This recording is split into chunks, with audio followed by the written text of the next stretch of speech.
Once upon a time, in an old school, there was a tiny door hidden behind the library shelves. Nobody ever opened it. But Lily and Jack decided to find out what was inside. After class, while all the other kids were outside playing, Lily and Jack snuck into the library. They tiptoed between the rows of books, their eyes wide with excitement. Suddenly, Jack's eyes fell on a small, dusty door that was tucked away behind a row of bookshelves. He and Lily exchanged a mischievous grin. Nobody had ever opened this door before. It must be locked, but that didn't stop them from trying to find out what was on the other side. Carefully, Lily pushed the door open. At first, it felt like a really heavy metal door, but then it creaked open and revealed a spiral staircase. As they descended the stairs, the air grew colder and the walls started to glow with bright colors. At the bottom, they found themselves in a round room filled with books. But these weren't ordinary books. They were floating in the air and their pages were turning by themselves. Then they heard a giggle. "Hello," a friendly voice whispered. "Do you want to play?" From behind a shelf, a fluffy white cat emerged. She was smiling at them. Her fur sparkled with all the colors of the rainbow. Lily and Jack were speechless. Had they entered the mythical land of Oz? Was this a fairy tale come true? The cat meowed softly. "These are my magical books. Would you like to see something amazing?"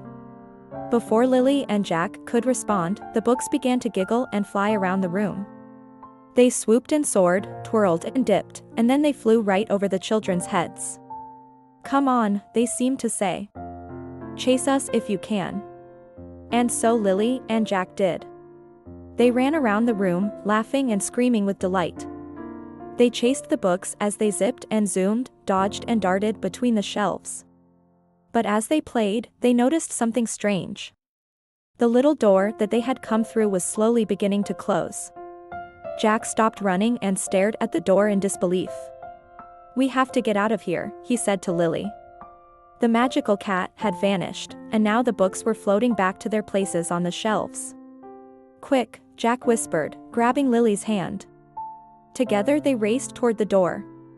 As they dashed through the colorful tunnel, the door began to shut.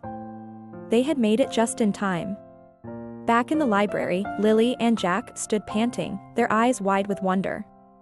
Then they noticed something strange. A small book had followed them out of the tunnel. It landed on the table in front of them and flipped open on its own. Inside, they saw a picture of themselves, smiling and holding hands inside the magical tunnel. They looked at each other, then at the book, then back at the mysterious door, which had reappeared in the wall. Suddenly, they heard a giggle and the sound of soft paws running away. Lily and Jack smiled at each other. Their magical adventure might have ended, but the memory of the talking cat and her enchanted books would stay with them forever. And who knows, maybe if they listened closely, they could still hear the whisper of magic in the turning pages of the old library books.